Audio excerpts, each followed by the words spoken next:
ಎಲ್ಲ ಒಂದು 9ನೇ ತರಗತಿ ವಿದ್ಯಾರ್ಥಿಗಳಿಗೆ ಟ್ರೂಸಿಕ್ ಅಫಿಷಿಯಲ್ ಚಾನಲ್ಗೆ ಸ್ವಾಗತ. ನಾನು ಚೇತನ್ ಸಿಗೆ.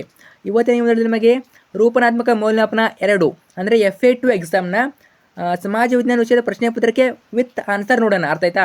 ಕ್ವಶನ್ ಪೇಪರ್ ವಿತ್ ಆನ್ಸರ್ ನೋಡೋಣ. ವಿಡಿಯೋನ ಕೊನೆವರೆಗೆ ತಪ್ಪದೆ ನೋಡಿ, ಯಾಕಂದರೆ ಇಲ್ಲಿ ಯಾವೊಂದು ಪ್ಯಾಟರ್ನಲ್ಲಿ ಕ್ವಶನ್ ಕೇಳಿದ್ದಾರೆ ಸೇಮ್ ಟು ಸೇಮು ಅದೇ ಒಂದು ಪ್ಯಾಟರ್ನಲ್ಲಿ ನಿಮಗೆ ನಾಳೆ ಕ್ವಶನ್ಗಳನ್ನ ಕೇಳ್ತಾರೆ. ಅರ್ಥ ಆಯ್ತಾ? ಸೊ ಮತ್ತೆ ಅದಷ್ಟೇ ಅಲ್ಲದೆ ನಿಮಗೆ ಇಲ್ಲಿರೋ ತುಂಬ ಕ್ವಶನ್ಸು ನಿಮ್ಮ ಎಕ್ಸಾಮ್ಗೆ ರಿಪೀಟ್ ಆಗ್ತವೆ. ಅರ್ಥ ಆಯ್ತಾ? ಸೊ ನಿಮಗೆ ಒಂದು ಐಡಿಯಾ ಬರ್ತದೆ, ತುಂಬ ಈಸಿ ಆಗ್ತದೆ ಎಕ್ಸಾಮು. ಸೊ ಕೊನೆಯವರೆಗೆ ನೋಡಿದರೆ ಮಾತ್ರ, ತಪ್ಪದೆ ಕೊನೆಯವರೆಗೆ ನೋಡಿ. ಬನ್ನಿ ಇವತ್ತಿನ ವಿಡಿಯೋನ ಶುರು ಮಾಡೋಣ. ಅದ್ರ ಮುಂಚೆ ನೀವು ಒಂದು ಇಂಪಾರ್ಟೆಂಟ್ ಕೆಲಸ ಮಾಡಬೇಕು. ಅದೇಂತಂದರೆ ಹೊಸದಾಗಿ ವಿಡಿಯೋ ನೋಡ್ತಿದ್ರ ಅಥವಾ ಚಾನಲ್ ಕರು ಸಬ್ಸ್ಕ್ರೈಬ್ ಮಾಡ್ಕೊಳ್ಳಿಲ್ಲ, ಮಿಸ್ ಮಾಡಿರೋ ಚಾನಲ್ ಸಬ್ಸ್ಕ್ರೈಬ್ ಮಾಡ್ಕೊಳ್ಳಿ. ಯಾಕಂದ್ರೆ ನಿಮಗೆ ಇದೇ ರೀತಿ FA2 ಎಕ್ಸಾಮ್ಗೆ ಪ್ರತಿಯೊಂದು ಸಬ್ಜೆಕ್ಟು ಕ್ವಶನ್ ಪೇಪರ್ ಆಗ್ತೀವಿ. ಅರ್ಥ ಆಯ್ತಾ? ಅದಷ್ಟೇ ಅಲ್ಲದೆ fix questions, important questions, just FA ಮಾತ್ರವಲ್ಲ, ಅರ್ಧ ವಾರ್ಷಿಕ ಸೊ ಎಲ್ಲ ಎಕ್ಸಾಮ್ಗೆ question paper, passing package, scoring package, fix questions ಬಂದು ಬರೋಂಥ ಕ್ವಶನ್ಗಳು ಸೊ ಎಲ್ಲ ಹುಡುಗಳು ಇದೇ ಒಂದು ಚಾಲ ಹಾಕೋದ್ರಿಂದ ಸೊ ಮಿಸ್ ಮಾಡಿದ ಎಲ್ಲ ಚಾನಲ್ ಸಬ್ಸ್ಕ್ರೈಬ್ ಮಾಡ್ಕೊಳ್ಳಿ. ನೀವು ಸಬ್ಸ್ಕ್ರೈಬ್ ಮಾಡಿ ಮಾತ್ರ ಎಲ್ಲ ಉಳಿಸಿರ್ತವೆ. ನೀವು ಮಿಸ್ ಮಾಡ್ಕೊಂಡ್ರೆ ಎಲ್ಲ ಹುಡುಗರನ್ನ ಮಿಸ್ ಮಾಡ್ಕೊತೀರಾ. ಅರ್ಥ ಆಯ್ತಾ? ಸೊ ಪ್ರತಿಯೊಬ್ಬರು ಮಾಡ್ಕೊಳ್ಳೇಬೇಕು, ಯಾಕಂದರೆ ನಿಮಗೆ 100% ಯೂಸ್ ಆಗೋದಂತೂ. ಸೊ ತಪ್ಪದು ಮಾಡ್ಕೊಳ್ಳಿ. ಮಾಡಿದ್ರೆ ಮತ್ತೆ ಹುಡುಗನ ಲೈಕ್ ಮಾಡಿ, ನಿಮ್ಮೆಲ್ಲ ಫ್ರೆಂಡ್ಸ್ ಜೊತೆ ಶೇರ್ ಮಾಡಿ. ಎಲ್ಲ ಫ್ರೆಂಡ್ಸ್ ನಮಗೆ 9th ಅಲ್ಲಿ ಖಂಡಿತ ಅವ್ರಿಗೆ ಶೇರ್ ಮಾಡಿ. ಓಕೆ, ಲೇಟ್ ಮಾಡಬೇಡ. ಬನ್ನಿ ಇವತ್ತಿನ ಈ ವಿಡಿಯೋನ ಶುರು ಮಾಡೋಣ. ಮೊದಲಾಗಿ ರೂಪನಾತ್ಮಕ ಮೌಲ್ಯಮಾಪನ 2 ಸಾಧನಾ ಪರೀಕ್ಷೆ 2 ಅಥವಾ FA2 ಅಂತ ನೀವು ಕರಿತೀರಾ. ವಿಷಯ ಸಮಾಜ ವಿಜ್ಞಾನ, ಸಮಯ 40 ನಿಮಿಷ, ತರಗತಿ 9ನೇ ತರಗತಿ, ಅಂಕಗಳು 20. ಮೊದಲಾಗಿ ನಿಮಗೆ ಮೊದಲು ಕ್ವಶನ್ ಪೇಪರ್ ನೋಡೋಣ. ಅರ್ಥ ಆಯ್ತಾ? ಮೊದಲು ಪ್ರಶ್ನೆ ಪತ್ರಿಕೆ ನೋಡೋಣ. ವಿಡಿಯೋ ಲಾಸ್ಟಿಗೆ, ವಿಡಿಯೋ ಕೊನೆಗೆ ಆನ್ಸರ್ ಕೊಡ್ತೀನಿ. ತುಂಬ ಜನ ಕೇಳಿರ್ತಾರೆ ಆನ್ಸರ್ ಇಲ್ಲ ಅಂತ. ವಿಡಿಯೋ ಕೊನೆಗೆ ಪ್ರತಿಯೊಂದು ಪ್ರಶ್ನೆ ಉತ್ತರ ಇರ್ತವೆ. ಮೊದಲು ಪ್ರಶ್ನೆ ಪತ್ರಿಕೆ ನೋಡೋಣ.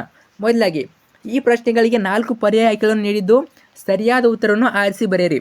ನಿಮಗೆ 2 ಮಲ್ಟಿಪಲ್ ಚಾಯ್ಸ್ ಕ್ವಶನ್ ಇರ್ತವೆ.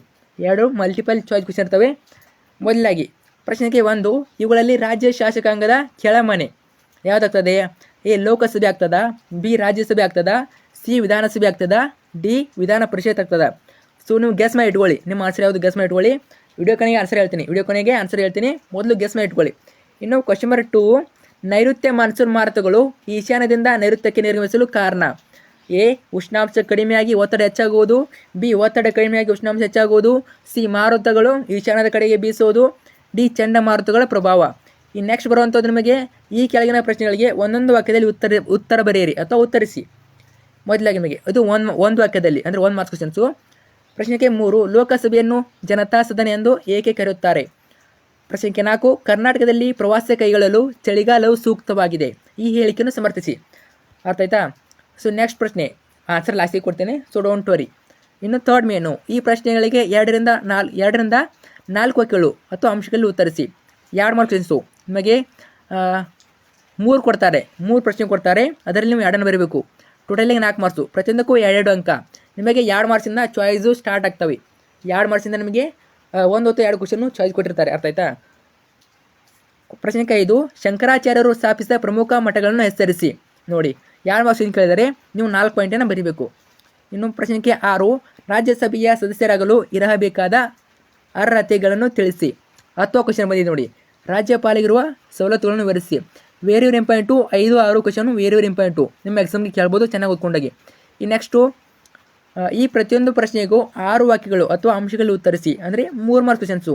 ಇಲ್ಲಿ ಕೂಡ ನಿಮಗೆ 2 ಪ್ರಶ್ನೆ ಬರೀಬೇಕು, 2 ಕ್ವಶನ್ ಬರೀಬೇಕು. ಟೋಟಲಾಗಿ 6 ಮಾರ್ಕ್ಸು, ಪ್ರತಿಯೊಂದಕ್ಕೂ 3 ಅಂಕ. ಇಲ್ಲಿ ಕೂಡ ಚಾಯ್ಸ್ ಇರ್ತದೆ ನಿಮಗೆ. ಪ್ರಶ್ನೆಗೆ 7, ಪ್ರದೇಶದಿಂದ ಪ್ರದೇಶಕ್ಕೆ ಅರಣ್ಯಗಳ ಹಂಚಿಕೆ ವ್ಯತ್ಯಾಸದಿಂದ ಕೂಡಲು ಕಾರಣಗಳೇನು? ಅಥವಾ ಇತ್ತೀಚಿನ ದಿನಗಳಲ್ಲಿ ಅಂತರ್ಜಲದ ಮಟ್ಟ ಕಡಿಮೆ ಆಗ್ತಿದ್ದ ಕಾರಣಗಳೇನು? ಇವು ಕೂಡ ಇಂಪಾರ್ಟೆಂಟು, ಕೇಳ್ಬೋದು ಎಕ್ಸಾಮ್ಗೆ, ಚೆನ್ನಾಗಿ ಓದ್ಕೊಂಡಾಗಿ. ಇನ್ನು ಕ್ವಶನ್ ನಂಬರ್ 8, ನಿರ್ಧಾರ ತೆಗೆದುಕೊಳ್ಳುವ ಪ್ರಾಮುಖ್ಯತೆಗಳೇನು? ಇಂಪಾರ್ಟೆಂಟ್ ನೋಡ್ಕೊಳ್ಳಿ. ಇನ್ನು ನೆಕ್ಸ್ಟ್ ಬರುವಂಥದ್ದು ನಿಮಗೆ 4 ಮಾರ್ಕ್ಸ್ ಕ್ವಶನ್ ಇರ್ತದೆ. 4 ಮಾರ್ಕ್ಸ್ ಕ್ವಶನ್ ಇರ್ತದೆ. ಕ್ವಶನ್ ನಂಬರ್ 9 ಪಿಕ್ಸ್ ಇದ್ದೇ ಇರ್ತದೆ, ಚೆನ್ನಾಗಿ ನೋಡ್ಕೊಂಡಾಗಿ. ಬಸವಣ್ಣವರು ಆತ್ಮ ಕಲ್ಯಾಣದ ಜೊತೆಗೆ ಲೋಕ ಕಲ್ಯಾಣ ಕಾರ್ಯಗಳನ್ನು ಮಾಡಿದ ಸಮರ್ಥಿಸಿ. ಅಥವಾ ರಾಮಾನುಜಾಚಾರ್ಯರು ಪ್ರತ್ಯೇಕಿಸಿದ ವಿಶಿಷ್ಟಾದಿತ್ಯವನ್ನು ವಿಶ್ಲೇಷಿಸಿ. 2 ಕೇಳ್ಬೋದು, ವೆರಿ ಇಂಪಾರ್ಟೆಂಟು, ಚೆನ್ನಾಗಿ ಓದ್ಕೊಂಡಾಗಿ. ಇನ್ನು ನೆಕ್ಸ್ಟ್ ನಿಮಗೆ ಲಾಸ್ಟ್ ಬರುವಂಥದ್ದು ನಕ್ಷೆ. ಅರ್ಥ ಆಯ್ತಾ? ನಿಮಗೆ ಕರ್ನಾಟಕ ನಕ್ಷೆ ಕೊಡ್ತಾರೆ. ನಿಮಗೆ ನೀಡಿರುವ ಕರ್ನಾಟಕ ನಕ್ಷೆಯಲ್ಲಿ ಇವುಗಳನ್ನು ಗುರುತಿಸಿ. 2 ನದಿಗಳನ್ನ ಕೊಟ್ಟಿದ್ದಾರೆ, ತುಂಗಭದ್ರಾ ನದಿ, ಶಿವನ ಸಮುದ್ರ. Very important. ಸೊ ನಿಮಗೆ 2 ಬರ್ಬೋದು ಅಥವಾ 2 ಕೂಡ ಬರ್ಬೋದು. ಅರ್ಥ ಆಯ್ತಾ? ಸೊ ಇಲ್ಲಿಂದ ಈ ಒಂದು ಕ್ವಶನ್ ಎಂಡ್ ಆಗ್ತದೆ. ಇನ್ನು ನೆಕ್ಸ್ಟ್ ಬರುವಂಥದ್ದು ನಿಮಗೆ ಆನ್ಸರ್ಗಳು. ಪ್ರತಿಯೊಂದು ಪ್ರಶ್ನೆ ಉತ್ತರ ಕೊಟ್ಟಿದ್ದೀನಿ. ತುಂಬ ಜನ ಕೇಳ್ತೀರಾ ಅದನ್ನೇ. ಸೊ ನಮಗೆ ಕ್ವಶನ್ ಪೇಪರ್ ಕೊಟ್ಟರೆ ಆಗೋದಿಲ್ಲ, ಆನ್ಸರ್ ಬೇಕಂತ ನೋಡಿ ಪ್ರತಿಯೊಂದು ಪ್ರಶ್ನೆ ಉತ್ತರ ಕೊಟ್ಟಿದ್ದೀನಿ. ಸೊ ತುಂಬಾ ಈಸಿ ಆಗ್ತದೆ. ಕ್ವಶನ್ ನೋಡ್ಕೊಳ್ಳಿ, ಒಂದ್ಸಲ ಆನ್ಸರ್ ನೋಡ್ಕೊಳ್ಳಿ. ಆಲ್ಮೋಸ್ಟ್ ನೀವು ಗ್ಯಾಸ್ ಮಾಡೋ ಆನ್ಸರು ಕರೆಕ್ಟಾಗಿದೆ ಅನ್ಕೋತೀನಿ. ಸೊ ನೋಡ್ಕೊಳ್ಳಿ, ಪ್ರತಿಯೊಂದು ಪ್ರಶ್ನೆ ಉತ್ತರ ಕೊಟ್ಟಿದ್ದೀನಿ. ಅರ್ಥ ಆಯ್ತಾ. 1 ಮಾರ್ಕ್ಸ್ 2 ಮಾರ್ಕ್ಸ್ 3 ಮಾರ್ಕ್ಸ್ 4 ಮಾರ್ಕ್ಸ್ ಪ್ರತಿಯೊಂದಕ್ಕೂ ಉತ್ತರವೇ ವಿತ್ ಮ್ಯಾಪು. ಸೊ ಚೆನ್ನಾಗಿ ಓದ್ಕೊಂಡಾಗಿ ನಿಮ್ಮ ಎಕ್ಸಾಮ್ ಎಲ್ಲ ಚೆನ್ನಾಗಿ ಆಗ್ತದೆ. ಸೊ ಮತ್ತು ಈಗಾಗಲೇ ಚಾನಲ್ ನಮಗೆ ಪ್ರತಿಯೊಂದು ಕ್ವಶನ್ ಬರ್ತವೆ ಯಾವ ಕನ್ನಡ, ಇಂಗ್ಲೀಷು, ಗಣಿತ, ಅರ್ಥ ಆಯ್ತಾ, ವಿಜ್ಞಾನ ಆಗಿರ್ಬೋದು, ಪ್ರತಿಯೊಂದು ಇರ್ತವೆ. ಅವನು ನೋಡ್ಕೊಳ್ಳಿ. ಮತ್ತು ನಿಮ್ಮ ಫ್ರೆಂಡ್ಸ್ಗೆ ಹೇಳಿ, ಯಾರಿಗೆಲ್ಲ ಗೊತ್ತಿಲ್ಲ ವಿಡಿಯೋ ಶೇರ್ ಮಾಡಿಬಿಟ್ಟು ಅವ್ರಿಗೂ ಹೇಳಿ.